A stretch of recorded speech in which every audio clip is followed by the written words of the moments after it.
Pocong Sumur Tua Part 5.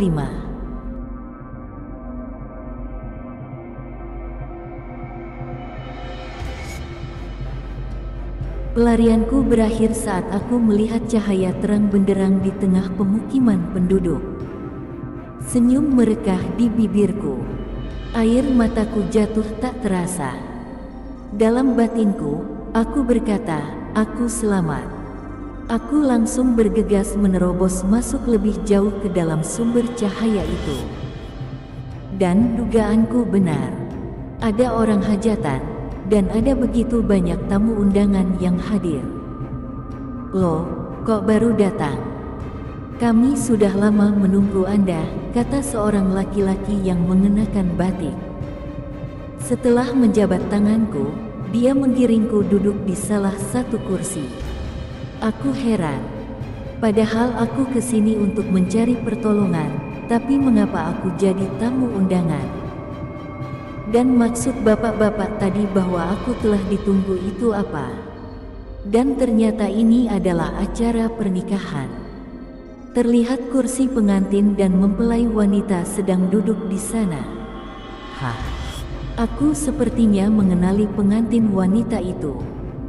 Kalau tidak salah, dia adalah wanita tua di atas kursi goyang yang kulihat tadi pagi saat ada tragedi orang tewas di sumur tua itu.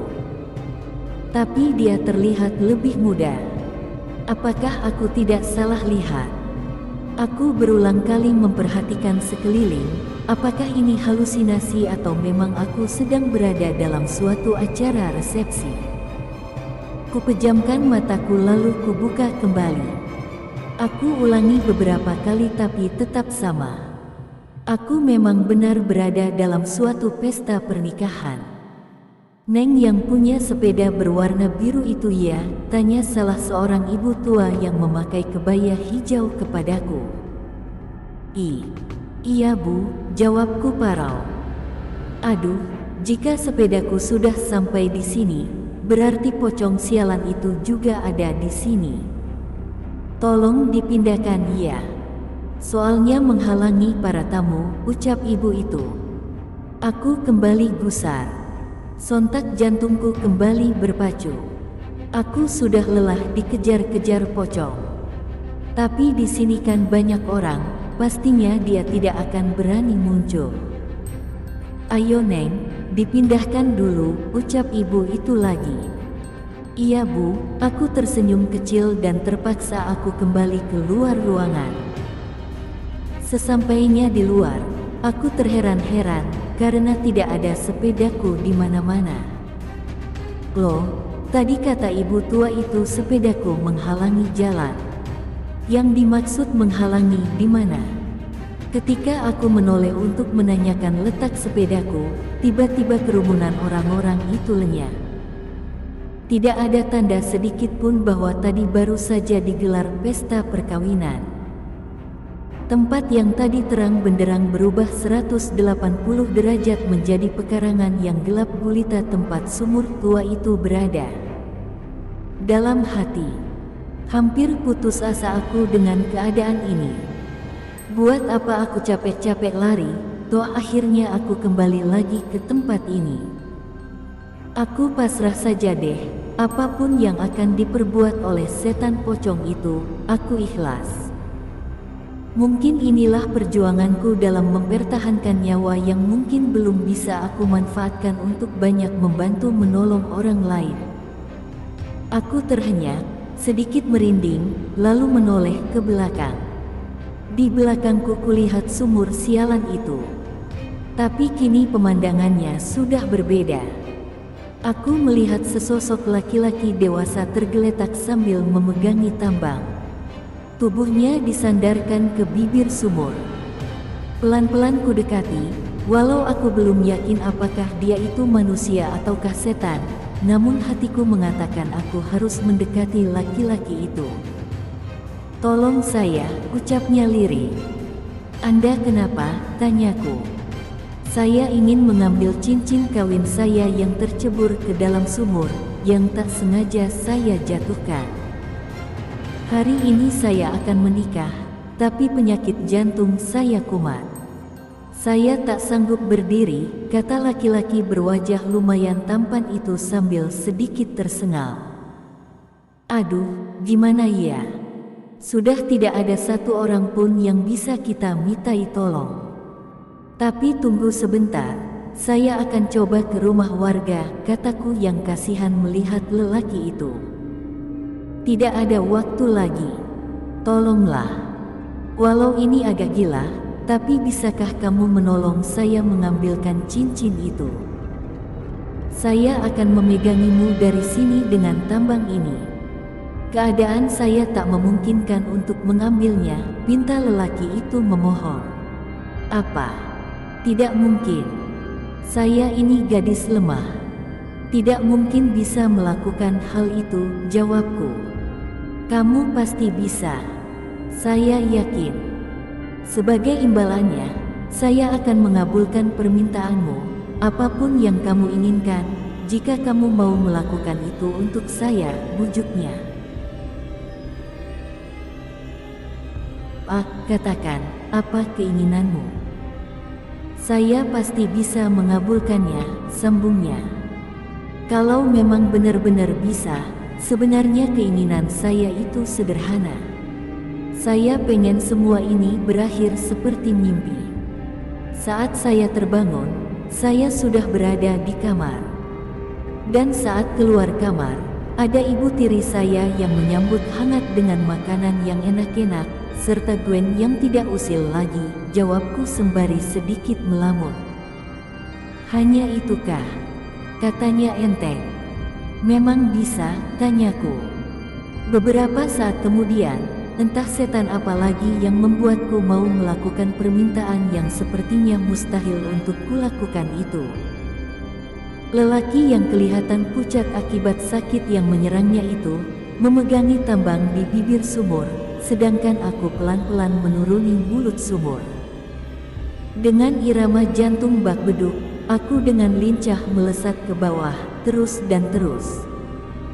Makin ke bawah semakin gelap. Beberapa menit kemudian aku sampai di dasar sumur. Di dalam sini tak begitu banyak air, mungkin karena musim kemarau menyebabkan hanya sebatas mata kaki saja air yang tersisa. Aku kemudian jongkok dan mengarahkan jemariku ke kanan dan ke kiri, menggaruk tanah dan lumut untuk mencari benda bulat kecil yang disebut cincin itu. Di mana sih? Lagian kenapa juga aku mau turun ke bawah sini? Masalahku sudah cukup berat malam ini, gumamku. Akhirnya di bawah batu seukuran setengah kepal, aku menemukan benda yang dimaksud. Aku memocoknya di air dan sedikit kugigit sekedar memastikan itu cincin, bukan baut sepeda atau semacamnya. Setelah mendapat apa yang kucari, aku bergegas naik. Dan ternyata, tak semudah waktu turun. Aku harus mengeluarkan tenaga ekstra untuk kembali ke permukaan. Kujejakkan kaki kiriku ke dinding sumur yang licin akibat lumut, lalu ganti yang kanan. Sesekali aku kembali terperosok ke bawah, namun aku coba lagi. Begitu seterusnya selama hampir setengah jam. Saat merasa sudah dekat dengan permukaan, aku menjulurkan tangan ke atas dan meraih mulut sumur. Aku mengangkat pinggul dan sebelah kakiku untuk segera keluar dari lubang tua yang tadi siang menelan korban itu. Ini dia cincin. Belum sempat aku melanjutkan perkataanku, tiba-tiba aku terkejut. Ternyata yang memegangi tali itu sudah bukan lelaki ganteng tadi, melainkan sosok pocong yang sedari tadi menerorku.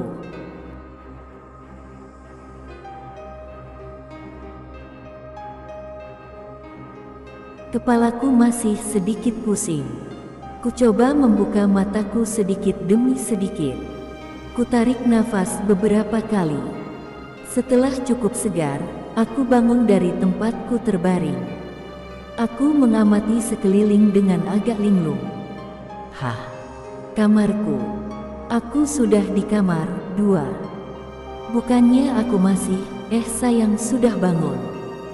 Ini susu sama sarapannya. ibu sudah siapkan buat makan pagi kamu. Ibu tiriku tiba-tiba nongol dengan segelas susu dan sepiring nasi goreng.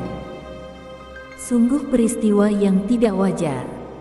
Bertahun-tahun biasanya aku yang melakukan itu untuk ibu. Tapi hari ini beliau yang melakukannya untukku. Sebelum ibu berubah pikiran, aku langsung saja menyantap nasi goreng hangat dengan acar timun di atasnya itu.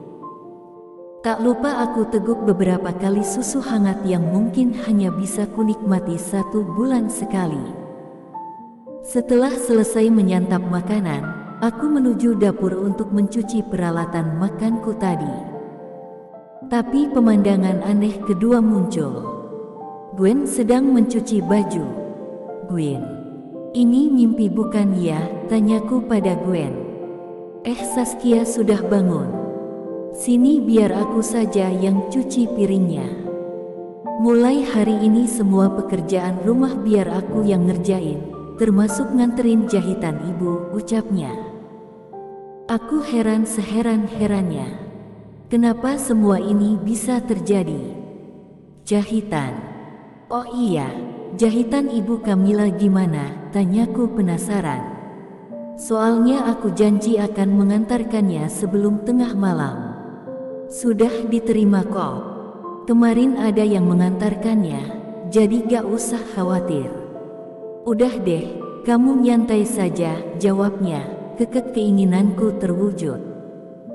Ternyata ini semua bantuan dari laki-laki yang kehilangan cincin, yang sebenarnya adalah wujud dari pocong penghuni sumur tua itu. Keinginanku terwujud. Ternyata ini semua bantuan dari laki-laki yang kehilangan cincin, yang sebenarnya adalah wujud dari pocong penghuni sumur tua itu. Beberapa puluh tahun lalu saat dia masih hidup, dia hendak menikah dengan seorang wanita bernama Ida Rusmita, yang kemarin siang aku lihat sudah menua dan duduk di kursi goyang. Rumah tua itu dulunya adalah rumah si pocong dan juga tempat resepsi pernikahannya. Naas, saat sang pengantin pria hendak mencuci muka, cincin yang ada di sakunya terjatuh ke sumur itu, dan saat hendak meraihnya, dia juga ikut tertelan ke dalam sumur dan akhirnya meninggal. Sejak saat itu si pocong berusaha meminta bantuan seseorang mengambilkan cincinnya untuk diberikan kembali kepada calon pengantin wanitanya. Perubahan sikap Gwen dan ibu tiriku juga akibat ulah si pocong.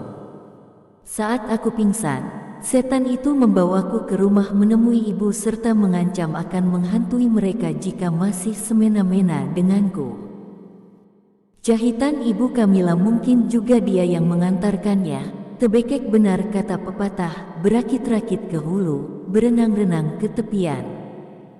Dikejar pocong dahulu, makan nasi goreng kemudian. Hihihihi.